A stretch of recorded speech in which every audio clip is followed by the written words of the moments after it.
அன்புள்ளம் கொண்ட கடகராசி அன்பர்களே, இந்த காலபுருஷம் அப்படின்னு சொல்லக்கூடிய அந்த அமைப்பில் 4வது வீடாக இருக்கக்கூடியது இந்த கடகராசி. இந்த கடகராசிக்கு அதிபதி சந்திரன். இந்த கடகராசியில் இருக்கக்கூடிய நட்சத்திரங்கள் அப்படின்னு பார்த்தோம்னா புனர்பூசம் 4வது நட்சத்திரம், பூச நட்சத்திரம், ஆயில நட்சத்திரம், இதெல்லாம் அதில் இருக்குது.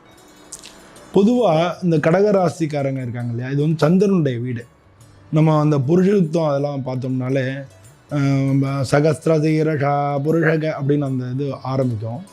அந்த புருஷத்துவம் அதில் நடுவில் வரும் சந்திரமா மனசோ ஜாதக அப்படின்னு வரும். அதாவது ஒரு ஜாதகத்தில் சந்திரன் தான் மனோகாரகனாக இருந்து செயல்படுறார் அப்படின்றத அது சொல்லியிருப்பாங்க.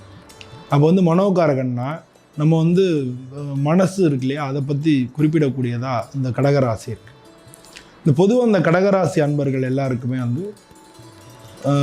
கொஞ்சம் உற்சாகமாக இருப்பாங்க. திடீர்னு டவுன் ஆகிடும். மென்டலாக டக்குன்னு டவுன் ஆகிடுவாங்க. ஒரு 10 நாள் நல்லா உற்சாகமாக இருந்தாங்கன்னா ஒரு 10 நாள் கொஞ்சம் டல் ஆகிடும். இல்லாட்டினா காலம்புற நல்ல உற்சாகமாக இருப்பாங்க.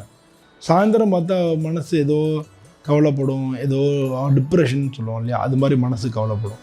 மாதிரி மனசு மனோகாரகன் இந்த ராசிக்கு அதிபதியாக இருக்கிறதுனால இவங்களுக்கு எப்போவுமே ஏதான ஒரு பிரச்சனையை அவங்க சிந்திச்சுக்கிட்டே இருப்பாங்க. ஏதான ஒரு பிரச்சனை நைன்னு மனசு ஒரு மாதிரி கவலையாக இருக்கா மாதிரி ஒரு ஃபீலிங் இருக்கும். பொதுவாக இந்த கடகராசியில் இருக்கிறவங்க மிகப்பெரிய உயரங்களில் இருக்கிறதையும் பார்க்குறோம். ஒரு சில பேர் கஷ்டப்படுறதையும் நம்ம பார்க்குறோம். இது அவங்கவுங்களுடைய இண்டிவிஜுவல் ஜாதகத்தை பொறுத்தது.